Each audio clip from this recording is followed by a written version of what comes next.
Hello again, it's Noob, and I've hung on to this padlock for, well, it must be almost 3 years since I last had a meetup in Bristol, and this is something which somebody gave me very kindly. So, yeah. Anyway, this is I guess you could call it like an American Lock Series 20 instead of an 1100 clone. It's made by Era. I say made by Era. West Midlands, sure, but I'm pretty sure. Do you know what? If I was a betting person, I'd say this is made by like a company such as Federal in Taiwan. There's nothing wrong with that if it is, by the way, because I think Federal makes some stunningly good locks, especially for the price. But yeah, everything about this just looks like it's, you know, like one of those Federal 90As or whatever the next one up is. Anyway, I'm waffling. What does it say? It says 6 security rating, anti-bump, anti-pick, anti-drill. Anything on the back? Well, I'm looking at this little diagram here, and it's very, very dark. I've got quite high intensity lights on here, but you can sort of see what it's doing with the driver pins. It looks like we've got standards and spools, maybe. Can you see? Probably not. It's very hard to tell. Not very high contrast. But if it's like the Federal 90A, I think it has standard spools, possibly a mild serration, and definitely serrated key pins if they're long enough. Is it locked in? I don't know if I can actually remove it. I might try to just, I don't want to, well, it's been like in a drawer like this for ages, so I'll just see if I can just push it out. Oh, it's going, I think it's going. Yeah, we got it. There we go. No? Yes? Oh, well, that didn't do an awful lot. Such an idiot. I honestly thought this might, you know, swing round, but of course it's held here and here. Okay, well, look, doesn't matter. Let's try and pick it out of the pack, so to speak. So ignore all the noise. I'm going to use this 1.3mm top of the keyway tension tool like this. There we go. And this gem. Let's see if I can just get that in a nice position. Awkward to hold, but can we do that? Yeah, we can do that. Clean a bit of dust off the front. Okay, let's give it a go. Pin 2, I think.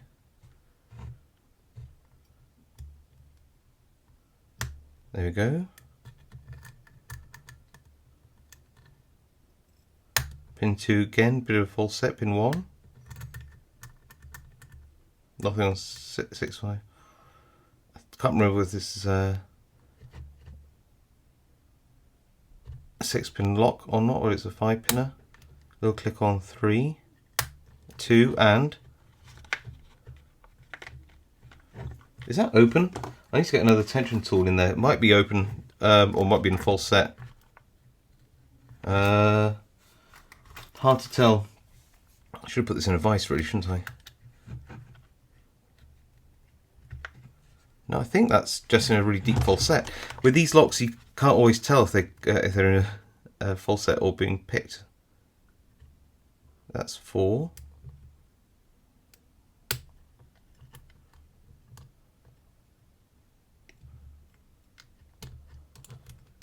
Oh, and we're open.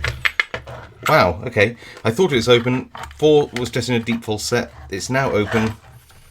I don't know if it's a 5 or 6 pin key on this one. I couldn't really tell. 1, 2, 3, 4, 5, 6. Oh, it's, well, the key says 6 pins. The lock, not sure. Okay, how do we get in?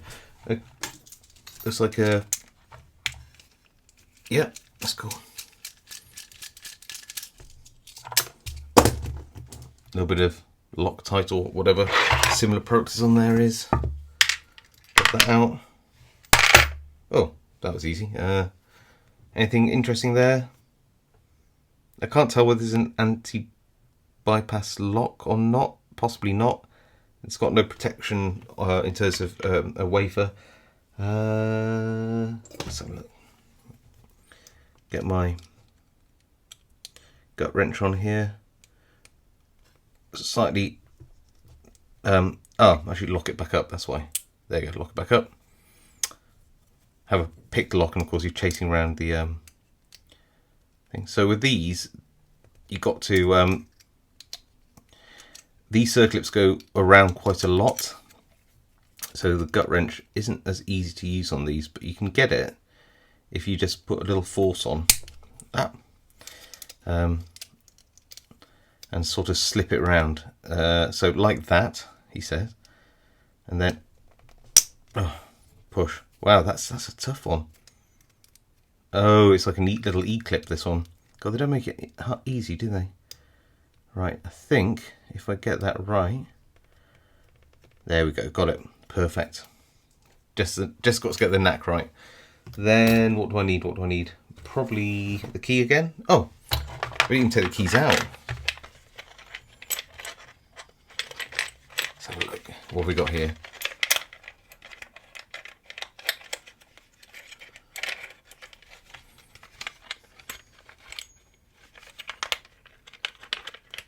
Come here. There we go. The keyway is very much like an American lock style keyway as well. Works fine. Follower.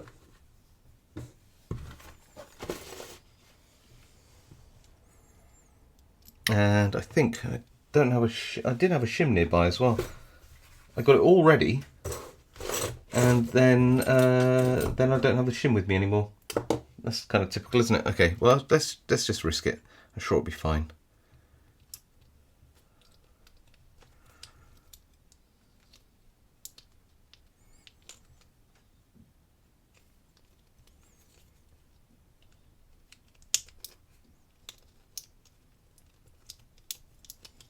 Got it. Right. So, right, so it is pin 6. Oh, I love it when they're so new like this. Look, all the key pins are still got their sort of colours on for the colour coding. I'll just tip these out. And yep, serrated key pins as sort of expected, just like a federal lock tends to be. Put that little thing there. That's the bitting, in case you're interested. Oh, it's nothing special really. In fact, it's relatively easy. I don't think you need to pick pin 6. It's like a 0 lift, and they should have put that somewhere over in pin 2 or 3. That would have been a little bit more sensible. And then, where's my tweezers? Those I can find. Here we go. So standard in 1. So looks like the pins in position 1 are both steel. We've got a, that's cool, little barrel pin, an anti-bump pin in 2. We've got a nice spool in 3. Definitely need a spool in pin 4, which we do, because I surely felt counter rotation on that one. 5 is a spool, and 6 is not a spring. Where is it? Come here. What have I done with it? I think I must have dropped it into another chamber. Okay, not to worry. Let's just tap these out. I think we've got... there he is. That's another spool. Good, good, good. And I think we've got a mixture of brass springs, like this, and steel springs as well.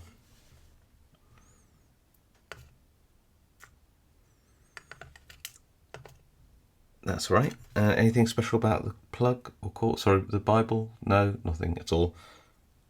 Got a little... Oh.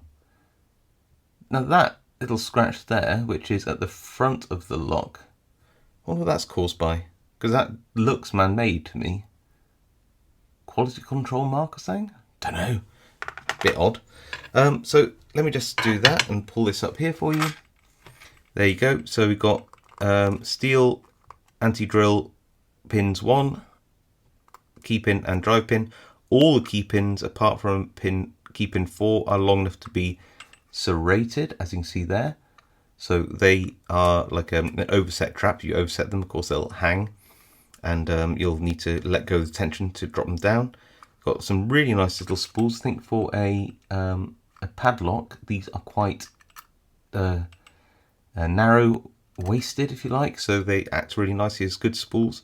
Then this anti-bump pin, which, if it works as it should do, See that one? This little shoulder here. It should be fat enough to just sit on top of the... there you go, sits on top here. And that means that this pin doesn't have contact with the key pin in position 2. So it'll just sit there above it, and if you bump this lock, then it'll cause sort of mistiming.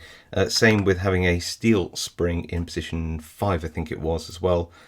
Just makes the difference in spring strength different as well, which means it's less likely to be bumped. So it's got some good anti-bump features, got some anti-drill features there. Is it as good as, say, an American lock? Well, it's not as fun to pick, but it is quite good nevertheless, I think. Let me know what you think in the comments. Pretty cool lock, I think. Who knows who it's made by, actually. It could be made by Era themselves, but like I said, I'm pretty sure it's made by somebody else, like Federal, but hey, could be wrong. There you go. Hope you enjoyed that. If you did, leave a like. If you haven't subscribed, please subscribe, and of course I'll see you all next time.